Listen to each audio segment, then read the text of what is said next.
Hey guys, I'm just gonna shoot a quick video. I know the lighting's kind of dark, but whatever. Actually, I might just turn that light on. Actually, 1 second here, guys. That's better. So yeah, basically, I'm just gonna shoot a video here, but it's gonna be a review of this album here, Demon or Demo 2014 by Bone Alley, as you can see there.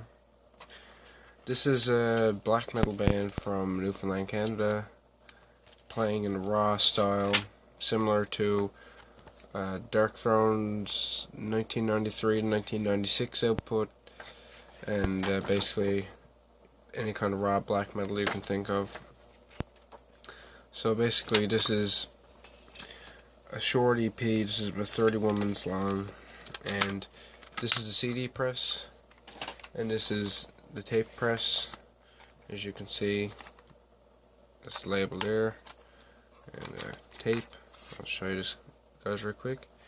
And it's limited to 40 copies on tape and 36 copies on CDR. So yeah, great shit. I'm just gonna keep the album playing in the background. Actually, as you can hear, there's a weird sample on this track. This is track number 4 on the album. So turn it up a little bit. So yeah, this album is short little albums here, so I'm just going to quickly give you a rundown on the tracks and my thoughts on the album itself. The first track is an instrumental, begins off basically with some nice soft guitars, leads into the album, sets up the mood basically, and kind of sets the perfect kind of cold, lonely, black metal kind of feel you really want to have.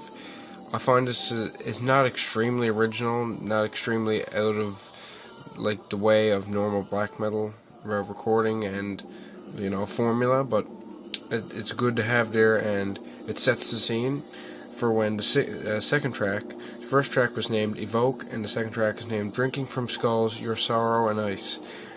And basically, this just slowly turns into a hard black metal track, and you can automatically hear raw black metal vocals, and it's done in the old school style, I would say, and it's not really refined like you'd see other bands. This is, as I said, raw black metal. Basically, just somebody sat down, wrote this, and recorded it, and just no fucks given about anything of any opinion that could be had about it, which is basically what you kind of want. A few seconds after the first chorus, you'll hear some shrieks and stuff like that. Or the first little break in the song, you'll hear shrieks, like almost suicidal black metal vocals. Obviously not, because this is not suicidal black metal, although it incorporates some little tinges of it and some little elements. And you also hear some wails in there, but it makes it kind of intriguing. And then around 1.5 minutes in, you hear some Quorthon vocals, like Quorthon, Hammer, Twilight of God's era, where he just has these loud, bellowing calls, you would say. Luke Hammerheart knows what I'm talking about. But yeah, those kind of vocals kind of come in, but they don't last very long. Those are gone almost automatically back to black metal, which is kind of good because it doesn't just slow down and kind of make a boring little section. If you want Hammerheart era kind of sounding and stuff, you can go listen to either Bathory, obviously, or go listen to I think their name is Ebre Altor, I believe. You can listen on Ereb Altor. You know what I'm talking about. So yeah, and then third track is With Only But Noose About His Neck, I believe. Yes, With Only But Noose About His Neck, as you can see there. Third track. But yeah, this is basically it slowly comes in where it more black metal sound, and around the 4-minute mark you'll hear some weird vocals. Like I said, there's a lot of weird sound clips in this, and a lot of background noise, and it just sets off a really creepy feeling. Like the beginning of the 4th track, you'll hear this really weird sound clip that relates really heavily with the song, which I'll go into later when I get to that. But yeah, you'll hear weird background noises, and it immensely slows down at one point.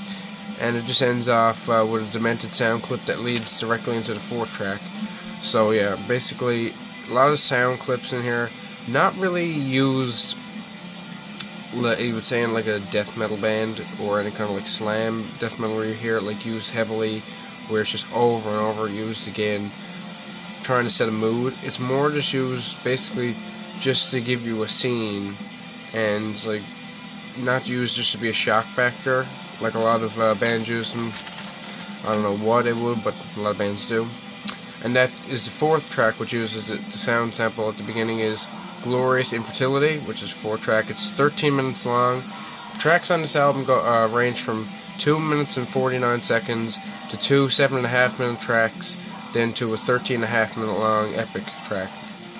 And the song begins with an extremely bizarre clip, as I said, that is basically of a woman giving birth, and just, yeah, fucking strange, but it's in the beginning, and obviously it relates to the title of the album, Glorious Infertility.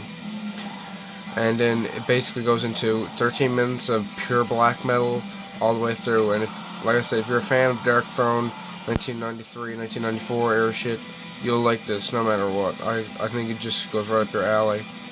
And it's not as cold and like thin production as those albums, like Transylvanian Hunger and stuff like that. It's not as thin, but it gives the same kind of, sound. You kind of hear a lot of inspiration took from there. And then you go automatically into, like, the production of the track. You kind of look at, it's crude. It's not like Satyricon or like late Satyricon or Team Borgir or some bullshit. It's dark recordings where it's basically recorded by one man, which is a one-man band, obviously, and it's just recorded raw, no shits given. And if you want the best form of this album, I would say, for the production that it has, I would say the best format for it is cassette, and I would say buy the cassette because it gives more. It ends up with more money in the pocket of the band or the one member itself, because these are, I think, $4 I paid for this, maybe $3, and that's insanely fucking cheap for a demo. For 30 minutes of music for $3, and a 13, like, just for the 13-minute track alone, I'd pay $3 for that. So yeah, you can get that directly from the band on their Facebook page, so you can go there for that. And for the CD, there's 66 copies of this, and it was released through Cold Raw Records, if you can see that logo right there. Sorry for all the glare, that's about all I can do about that, but there's also an email there for Bone Alley Hotmail and Bone Alley Bandcamp. I believe you can purchase this demo for $1 digitally if you prefer, and they have a second demo called Hermit, which I'm not sure, but I believe you can get it for, or it's an EP, I believe you can get it for free. I'm not 100% sure on that though, and also check that out. I'll probably end up doing a review on that if a physical release comes out. If not, I'll just do a review anyways, but I'll just wait and see. So yeah, Bone Alley, but in the next week or so, you'll end up getting this album in full, and you'll be able to hear all the songs. Like I said, most of this album has basically old school style with nothing else divergent from it.